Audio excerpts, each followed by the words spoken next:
शादी में ब्राह्मण क्यों नहीं? और शादी में ब्राह्मण आएगा तो गोबर को गणेश बनाएगा। अच्छा, आपको बुद्ध का मार्ग अच्छा लगता है? बिल्कुल, बहुत अच्छा, बहुत अच्छा। हम तो शुरू से ही देवी देवता नहीं मानते, लेकिन फिर भी घर वालों को ये से मानते थे, लेकिन अब जब हमें जानकारी हुई तो हम पूर्ण रूप से अपने घर के विरोधी सिर्फ सिंगल है, मैं ही हूँ। अम्बेडकर के बारे में पहले आप जानते हैं? हाँ, वो आज हमारा यहाँ होने का सबसे बड़ा कारण वही तो है। आज वो थे, इसलिए आज हम हैं। मंदिर जाना छोड़ दिया हूँ, पूजा करना छोड़ दिया हूँ, जबकि एक ऐसा भी समय था कि बिना हनुमान चालीसा का पाठ किए मैं पानी तक नहीं पीता था। लेकिन जब से मैं जाना हूँ कि हमारा इतिहास क्या है, तो हमारा पैर तले मतलब आज भी मतलब जब भी बाबा साहब अम्बेडकर को पढ़ता हूँ तो रोता हूँ। नमो बुद्धाय जय भीम। अच्छा लगता है आपको? हाँ, बोलने में अच्छा लगता ये शादी कैसा लगा आप आकर देखे? बहुत अच्छा लगा।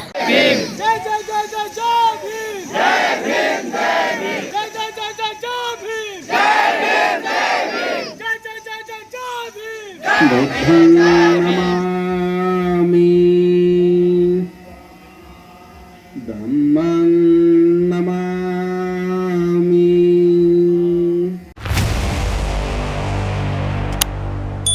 बाबा साहब डॉक्टर अंबेडकर, राष्ट्रपिता ज्योतिराव फूले, सावित्रीबाई फूले, इन तमाम महापुरुषों ने एक सपना देखा था कि इस देश में बहुजन विचारधारा हो और बुद्धिस्ट रीति रिवाज से लोग अपना संस्कार करवाएं।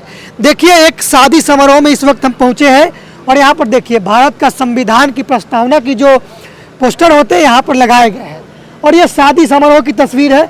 ऐसा आप आमतौर पर नहीं देखते होंगे। चारों तरफ पंचशील के झंडे लगे हुए हैं और तमाम बहुजन महापुरुषों की तस्वीरें लगी हुई हैं और जो शादी हुई है वहाँ पर पंचशील, त्रिशरण और अष्टांगिक मार्ग का शपथ दिलवाया गया है, प्रतिज्ञापन करवाया गया है और बुद्धिस्ट रीति रिवाज से शादी को संपन्न करवाया गया है। तमाम लोग हमारे साथ मौजूद हैं, इनसे बात करेंगे और इस शादी समारोह के बारे में थोड़ी सी चर्चा करेंगे। क्या नाम है आपका सर? जी, संतोष बहुजन मेरा नाम है। तो आप इस शादी समारोह में पहुंचे हैं और जिस तरीके से अनोखे तरीके से यहाँ पर शादी समारोह के इवेंट को मैनेज किया गया, पंचशील का झंडा लगाया गया है और संविधान के प्रस्तावना का यहाँ पर पोस्टर लगा दिया गया है। ऐसे तो शादियाँ जो होती हैं आमतौर पर वहाँ पे नहीं दिखता, ऐसा क्यों है, इसके बारे में बताइए। ये क्रांति के बयार है। अब बुद्धवाद और अम्बेडकरवाद की जो लहर है, ये क्रांति है पूरे दुनिया में। जो अब क्रांति अब भारत और बिहार में भी जो है अब तेजी से बढ़ रहा है और लोग जागरूक हो रहे हैं और अपने बारे में और अपने इतिहास के बारे में लोग जान रहे हैं।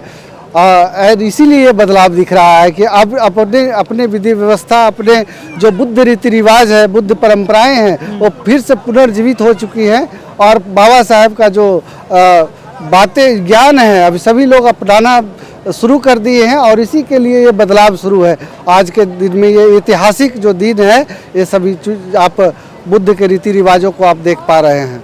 तो लोग ऐसा कर क्यों रहे हैं? क्या जो पहले वाली परंपरा है उससे मोह भंग क्यों हो रहा है लोगों का? पहले के लोग अंधकार में थे, अज्ञानता में थे, इसीलिए वो लोग अपने विधि विधान से थे। लेकिन अब जैसे जैसे लोग पढ़ रहे हैं, जैसे जैसे जानकारी प्राप्त कर रहे हैं, अपने आप के बारे में जान रहे हैं, तो उनमें बदलाव आ रहा है और बदलाव का ये नज़ारा आप देख रहे हैं कि तो ये समाज के लिए कितना जरूरी हो गया? ये बहुत ज़रूरी है। आज जो पूरी दुनिया में जिस बुद्ध के ज्ञान लेकर के पूरी दुनिया आज प्रगति की राह पर है, आज हम लोगों ने वही तो गलती काम किया। हम लोग तो यही एक बड़ी गलती काम किया कि हमने अपने महापुरुषों के विचार को छोड़ दिया, जिसके कारण हमारा जो है कि अवनति हुआ, हमारा पतन हुआ। अब जैसे जैसे लोग जान गए हैं कि नहीं, अब हमें क्या करना चाहिए, हमारे महापुरुष कौन थे, हमारे सही में जो मार्गदाता वो कौन थे, तो जब जान गए हैं तो लोग अपने मार्गदाताओं के शिक्षाओं के आधार पर चले हैं और इस तरह का जो परंपराएं हैं, ये हमारी परंपराएं हैं जिनको कुछ चंद लोगों की वजह से हमने कुछ दिन पहले छोड़ दिया था। अब उसको पुनः अपना करके ग्रहण करके हमारा समाज अब बुद्ध के विचार पर अब जो है आगे बढ़ गया है। क्या नाम है मैम आपका? मेरा नाम रूपम कुमारी है। तो क्या कहेंगे जो पूरी जो शादी का जो प्रक्रिया है, जैसा आपने देखा कि भंते जी शादी को संपन्न करवाया है, कैसा लग रहा है आप लोगों को? हमें तो बहुत अच्छा लग रहा है और ये शादी मैं दूसरी बार भी देख रही हूँ, क्योंकि पहली बार राजकुमार अधिवक्ता जी हैं, उनकी शादी में मैं गई थी तो वहाँ भी मुझे मौका मिला था। ये मेरी दूसरी बार देख रही हूँ तो मुझे भी बहुत अच्छा लगा और हमेशा हम लोग को इसी तरह से करना चाहिए, यही मैं सब लोगों से आग्रह भी करूँगी। ऐसा क्यों करना चाहिए? क्योंकि हमारे जो बौद्धमय भारत जो था पहले, वो पखंडियों ने तो ये देवी देवता मिट्टी का मूर्ति बना करके जितने सारे खास करके महिलाओं के जो दिमाग में वो जो भरते हैं वो तो ख़त्म होगा सबसे पहले। और हम तो शुरू से ही देवी देवता नहीं मानते, लेकिन फिर भी घर वालों को ये से मानते थे। लेकिन अब जब हमें जानकारी हुई तो हम पूर्ण रूप से अपने घर के विरोधी सिर्फ सिंगल है मैं ही हूँ। अच्छा। जो कि इसमें जुड़ी हूँ। लेकिन महिलाएं तो ज़्यादातर पूजा पाठ में रहती हैं। जी बिल्कुल, हमारे घर में सारे लोग पूजा पाठ में हैं, बस सिंगल मैं ही हूँ, तो इसलिए मैं टॉर्चर भी हूँ। फिर भी मेरा कदम है कि हम टॉर्चर हो तो हो, लेकिन आगे को नहीं होना है। तो आपको बुद्ध का मार्ग अच्छा लगता है? बिल्कुल, बहुत अच्छा, बहुत अच्छा। क्या नाम है आपका? रीना। आप भी शादी में शामिल हुए, कैसा लगा आपको शादी? बहुत अच्छा। हाँ? हाँ, फर्स्ट क्या- एक्सपीरियंस था, मैं फर्स्ट टाइम ऐसा देखे। ऐसा आप नहीं देखते थे इससे पहले? नहीं, ये फर्स्ट टाइम हम ऐसा शादी देखे, ऐसा सुने थे लेकिन देखे सिर्फ फर्स्ट टाइम। अच्छा, तो कैसा लगा? आप कंपेरिजन तो किए होंगे? हाँ, कैसा लगा आपको? बहुत सही है। करना चाहिए ऐसा लोगों को। हाँ, बिल्कुल डॉक्टर करना चाहिए। अम्बेडकर के बारे में पहले आप जानते हैं? इससे हाँ, पहले? वो हमारे आज हमारा यहाँ होने का सबसे बड़ा कारण वही तो है। आज वो थे, इसलिए आज हम हैं। क्या कहेंगे दिलीप जी, आप भी इस कार्यक्रम में शामिल हुए हैं, क्या कहेंगे, कैसा लगा आपको? कारवां बढ़ते हुए दिख रहा है। हमको तो बहुत अच्छा लग रहा है। हम तो खुद कराते भी हैं, हम लोग सब सभी जगह कराते हैं और बहुत तेज गति से। हमारी ये जो हमारी परंपरा रही है, बुद्ध की परंपरा, हमारे पूर्वजों की परंपरा है, कोई ये ऐसी ही बात थोड़ी है कि कोई नया हो रहा है। नया थोड़ा दिखने में लाया है, चूँकि ये नया नया टेक्नोलॉजी आ गया कुछ, इसलिए ऐसा कुछ मॉडल बदलना पड़ता है। लेकिन मिलता हमारी ये पुरानी पद्धति है, और हमारी पद्धति को किसी ने हाईजेक कर लिया बीच में, मनुवादी व्यवस्था के लोगों ने हाईजेक कर लिया। अब जैसे जैसे बाबा साहब भीमराव अम्बेडकर और तमाम महापुरुषों को हमारे समाज के लोग जो पढ़ रहे हैं, जैसे पढ़ रहे हैं वैसे वैसे अपने इतिहास को पढ़ रहे हैं। और जब अपने इतिहास को पढ़ रहे हैं तो अपने पुरानी पद्धति जो हमारे पूर्वजों की पद्धति रही है, उस पद्धति को हम लौट रहे हैं, बहुत तेज गति से हम लौट रहे हैं। और इसमें कोई अंधविश्वास पाखंड नहीं है, इसमें कोई गोबर, गंगा जल, गोमूत्र ये सब कहीं की जरूरत नहीं होती है। दूसरी बड़ी खासियत इसमें ये देखने को मिलता है, यहाँ किसी भी तरह संस्कृत का कोई शब्द का इस्तेमाल नहीं होता है। हम वैसी भाषा का इस्तेमाल क्यों नहीं करेंगे जो सामने वाला अच्छी तरह समझ सके? इसमें संस्कृत भाषा का इस्तेमाल नहीं होता है। अभी आपको देखने को मिला यहाँ पर जो भी कुछ हमारे भंती जी के द्वारा बोला गया, वह सब के सब हिंदी में, और कुछ शब्दों का इस्तेमाल किया गया है जो संस्कृत जैसा दिखता है, लेकिन संस्कृत नहीं है, वो पाली है। और पाली में बुद्धम शरणम गच्छामि, धम्मम शरणम गच्छामि, संघम शरणम गच्छामि, नमो तस्मै भगवतो अरहतो सम्मा सम्बुद्धस्य बोल करके समझाने का प्रयास किया गया, उनको समझा दिया गया। इसलिए हमारे समाज, बहुजन समाज को बहुत तेजी से हमारा बहुजन समाज इस व्यवस्था को स्वीकार कर रहा है। निश्चित रूप में आने वाले बहुत जल्द हम अपनी जो बाबा साहब की जो विचारधारा है, जो बुद्ध की विचारधारा है, ये पूरे भारत देश में स्थापित करने में सफल होंगे। चूँकि हमारे समाज के विद्वान एजुकेटेड लोग बहुत तेज गति से, चूँकि यह वैज्ञानिक और तार्किक पद्धति से पर आधारित है, अंधविश्वास पाखंड धर्म से बिल्कुल दूर है, इसलिए ये व्यवस्था निश्चित रूप से बहुत जल्द स्थापित हो जाएगी पूरे देश में। क्या नाम है सर आपका? सत्य प्रकाश। क्या कहेंगे सर, संविधान का शपथ दिलवाया जा रहा है शादी समारोह में? हमको इतिहास से कोसों दूर रखा गया है, और कोसों दूर रखा गया तो भारतीय संविधान के तो बताया कि मैं तो जब पीजी में के स्टूडेंट था, ग्रेजुएशन में जाना बाबा साहब अम्बेडकर को विस्तार से, सिर्फ इतना ही पढ़ा कि बाबा साहब अम्बेडकर संविधान निर्माता, उसके बाद कुछ नहीं। लेकिन जब ग्रेजुएशन के बाद मतलब कि जाना कि बाबा साहब अम्बेडकर क्या थे, उन्होंने हमारे लिए क्या किया है, देश के लिए क्या किया है, तो लगा कि ये तो कहाँ कौन सी दुनिया में मैं जी रहा था। लेकिन आज भी फिर भी जो है, अगर सबसे ज़्यादा कोई अगर दिग्भ्रमित है, वो तो सबसे शिक्षित समाज दिग्भ्रमित है। अगर वो कहता कि मैं बहुत शिक्षित हूँ, वो बिल्कुल मेरे समझ से बिल्कुल ना समझे। मेरे समझ शिक्षित हुआ जो तर्कशील है, और तर्कशील का मतलब क्या है कि जो अपने बहुजन महापुरुषों को, अपने इतिहास को, अपना इतिहास को हमको पता नहीं, और दूसरे के इतिहास पे हम चर्चा करते हैं, ये बिल्कुल गलत है। तो शादी में आप लोग नहीं बुला रहे ब्राह्मण को, क्यों? शादी में चूँकि देखिए, मैं अगर व्यक्तिगत बात करूं तो हमारी इस विषय पे पत्नी से हमेशा झगड़ा होता है।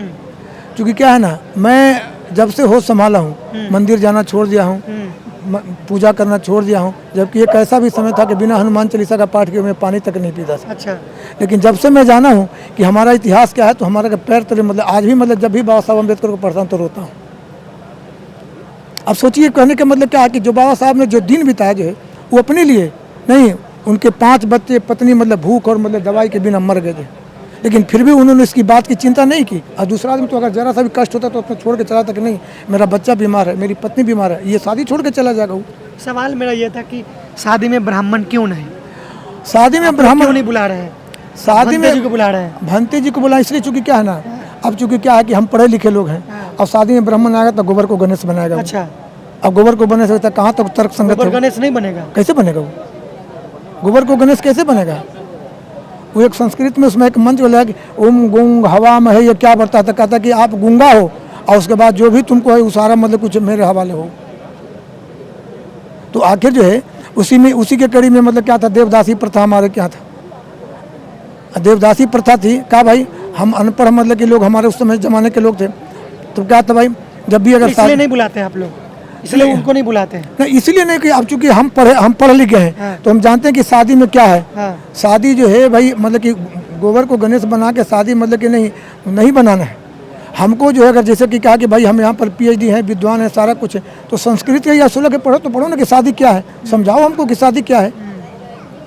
लेकिन शादी, आपको भी शादी हुई होगी वैदिक परंपरा से हुई होगी, मेरी भी शादी वैदिक परंपरा से मेरी शादी नहीं हुई। नहीं हुई है, तो नई शादी हुई तो मतलब कि तब शादी का कोई महत्व नहीं समझाता, वैदिक परंपरा में भी क्या है, जो कुछ नहीं बताता। कुछ नहीं बताएगा। जो है आप चुपचाप ऐसे संस्कृत का विद्वान तो है नहीं, चुपचाप सुनते रहिए। जो भी मतलब उसका आज भी बताते कि 99% लोग ब्राह्मण संस्कृत में श्लोक बोले हूँ, मैंने उसमें अगर 10 श्लोक बोलेगा तो 9 गलती रहेगा उसमें, जो है जिसका कोई अर्थ नहीं है। क्या नाम है? मुनसन।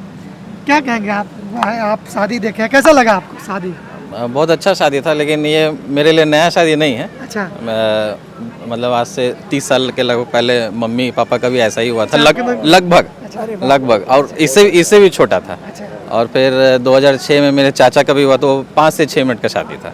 ठीक है, उस समय हम लोग नॉलेज नहीं था तो जयमाला ही उसको बोले थे, लेकिन आपसे वरमाला बोलेंगे। तो ये शादी देख चुके हैं, इससे भी छोटा वर्जन और भी आगे जब मेरा होगा तो इससे भी छोटा वर्जन आपको दिखाएंगे। वर्जन होना चाहिए शादी। हाँ। ऐसा क्यों छोटा लगता है? छोटा इसलिए टाइम वेस्ट क्यों करना। जो हिंदुइज्म से होता है वो सबका तो देख रहे हैं कि अगले दिन होता है शादी। सुबह तक। हाँ, आज अगर 23 था ना, आज हाँ 23 है, तो वो 23 को शादी नहीं होता, 24 को हो जाता है, एक दिन बाद चला। तो उतना टाइम वेस्ट क्यों करना। देखिए यहाँ पर सम्राट अशोक, ज्योतिराव फूले, पेरियार, सावित्रीबाई फूले, रमाबाई, तमाम, यहाँ पर कनिंघम साहब का भी, वहाँ पर अलेक्जेंडर कनिंघम साहब का भी तस्वीर लगा हुआ है। तो ये सब क्या नया नहीं दिख रहा है लोगों को? पंचशील का झंडा। हाँ, नया तो है। क्या नाम है आपका? सुनील चौधरी। क्या कहेंगे शादी समारोह के बारे में? बहुत अच्छा लगा, बौद्ध पद्धति से शादी जो हुआ यही होना चाहिए। हमारा जो बहुजन समाज है वो सोया हुआ है। इस चीज़ को देखने के बाद उसको समझ में आएगा कि किस तरह से बौद्ध पद्धति से शादी होता है। लोगों में ये अवेयरनेस जरूरी है, तो बहुत अच्छा लगा। अच्छा, और लोग को भी धीरे धीरे इस व्यवस्था से जुड़ेगा, ऐसा नहीं अभी समय लगेगा। क्या नाम है? सृष्टि चौधरी। तो कैसा लग रहा है ये? बहुत अच्छा लग रहा है। जानते हो बाबा साहब को, बाबा साहब के बारे में? हाँ, क्या? बाबा साहब ने हम लोग को शिक्षित बनाया। बाबा साहब को मानते हो आप?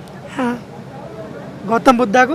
हाँ, मानती हूँ। तो जब किसी से मिलते हैं आप तो क्या बोलते हैं? नमो बुद्धाय जय भीम। अच्छा लगता है आपको? हाँ, बोलने में अच्छा ये लगता है। शादी कैसा लगा आप आकर देखे? बहुत अच्छा लगा। क्या नाम है सर आपका? मैं सिद्धिकांत चौधरी। क्या कहेंगे पूरी तरीके से जो है कि शादी का जो ये पद्धति है बदल चुका है, किसी भी प्रकार का जो ब्राह्मणिज्म का समावेश होता है यहाँ पर नहीं दिखा है। क्या कहेंगे, आपको कितना खुशी मिल रहा है? ये तो आज बहुजनों की हम जीत कहेंगे, और ये जो है बाबा साहब की देन है कि जो है आज हम लोग इस परिवेश में समावेश कर रहे हैं। माने इधर पहले से तो लोग जानते ही नहीं थे कि क्या है, और जो हमारे बाबा साहब ने जो अधिकार दिया, वो अधिकार का अभी कुछ लोग ही जो है उसका माने उपयोग कर रहे हैं।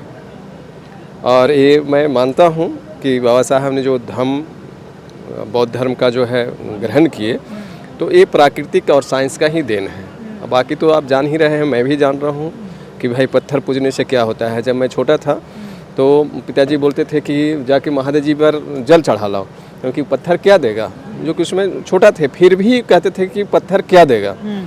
फिर जब मैं नौकरी में आया तो हमारे असिस्टेंट कमिश्नर बुद्ध मुसाफिर थे, अभी आवाज़ का के जो है वो चेयरमैन भी हैं, मैं भी संयुक्त सचिव रह चुका हूँ उसमें।